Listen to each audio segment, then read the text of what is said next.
BJP సారథ్యంలోని NDA కూటమి ఆవిర్భావానికి 25 నిండాయని ప్రధానమంత్రి నరేంద్ర మోదీ అంటూ దేశ ప్రయోజనాలు, ప్రజల సంక్షేమం కోసం పాటుపడుతున్న ఏకైక కూటమి ఎన్డీఏ మాత్రమే అన్నారు.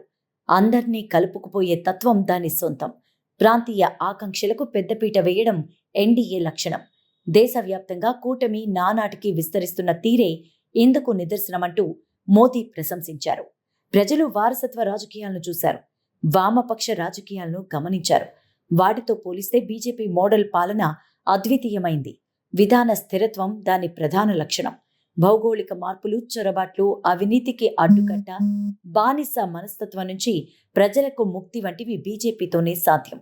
ఆర్టికల్ 370 రద్దు అసాధ్యమన్నారు. మేం దాన్ని సుసాధ్యం చేసి చూపించాం.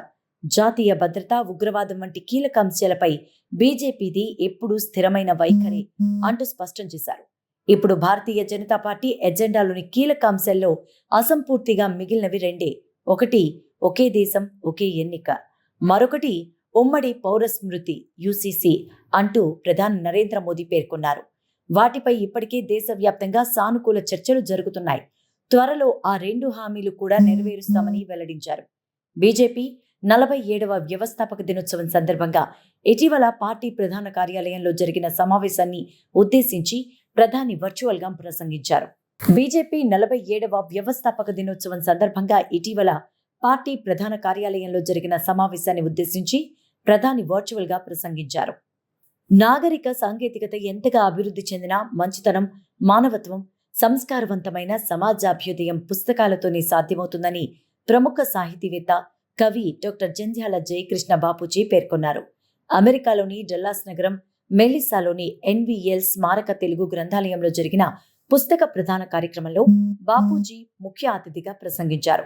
నాటి వేదాల నుంచి నేటి రచనల వరకు వెలువడిన గ్రంథాలన్నీ మానవ జీవన వికాసానికి దోహదపడ్డాయన్నారు. గ్రంథాల ప్రాధాన్యతను గురించిన గాడిచెర్ల హరిసర్వోత్తమరావు, అయ్యంకి వెంకటరమణయ్య, పాతూరి నాగభూషణం వంటి పెద్దలు గ్రంథాలయోద్యమాన్ని గ్రామ గ్రామాన విస్తరించి ప్రజల్లో పుస్తక పఠనాభిలాషను పెంచారన్నారు.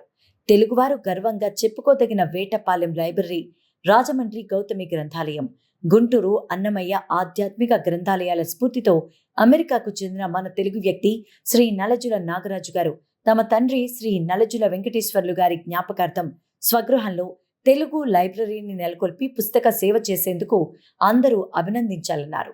తమ తండ్రి కరుణశ్రీ జంధ్యాల పాపయ్య శాస్త్రి గారు బాల్యం నుంచి పుస్తక పఠనం పట్ల ఆసక్తి కలిగించినందునే తాను తెలుగు చదివి, తెలుగు బోధించి, తెలుగు కవిగా రచనలు చేయగలిగానంటూ జయకృష్ణ బాపూజీ చెప్పారు.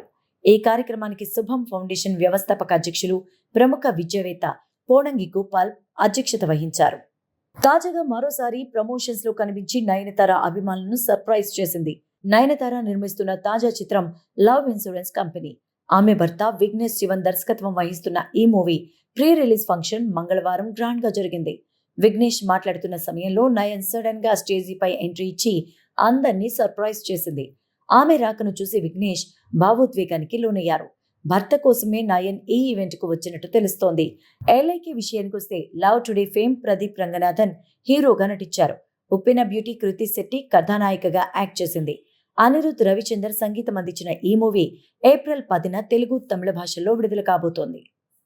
తమిళం, తెలుగు భాషల్లో హీరోయిన్ గా నటిస్తూ కీర్తి సురేష్ క్రేజ్ సంపాదించుకుంది. మహానటి చిత్రంతో సత్తా చాటింది. ఈ మధ్య బేబీ జాన్ చిత్రంతో బాలీవుడ్ లో ఎంట్రీ ఇచ్చింది. అయితే ఈ హిందీ చిత్రం ఆశించినంత విజయాన్ని అందుకోలేకపోయింది. కీర్తి చివరిగా నటించిన హిట్ చిత్రం మామన్నన్. ఈమె ప్రస్తుతం తెలుగులో విజయ్ దేవరకొండకు జంటగా రౌడీ జనార్దన్ చిత్రంలో నటిస్తోంది. అయితే నటి కీర్తి సురేష్ కి మద్యం తాగే అలవాటు ఉందని ప్రచారం జరుగుతోంది. దీని గురించి హీరోయిన్ సమంత స్పందిస్తూ కీర్తి సురేష్ కు మద్యం అలవాటు లేదు, కానీ ఒక్క అలవాటు మాత్రం ఉందని చెప్పుకొచ్చింది. అదేంటంటే హైపర్ మ్యాక్ అనే అధికంగా నవ్వించే గుణం ఉందని తెలిపింది. అర్ధరాత్రి వరకు మాట్లాడుతూ నవ్విస్తూనే ఉంటుందని పేర్కొంది. అదేవిధంగా అతి వేగంగా రైమింగ్ మాటలతో ఇతరులను ఆట పట్టిస్తుందని కూడా సమంత చెప్పుకొచ్చింది.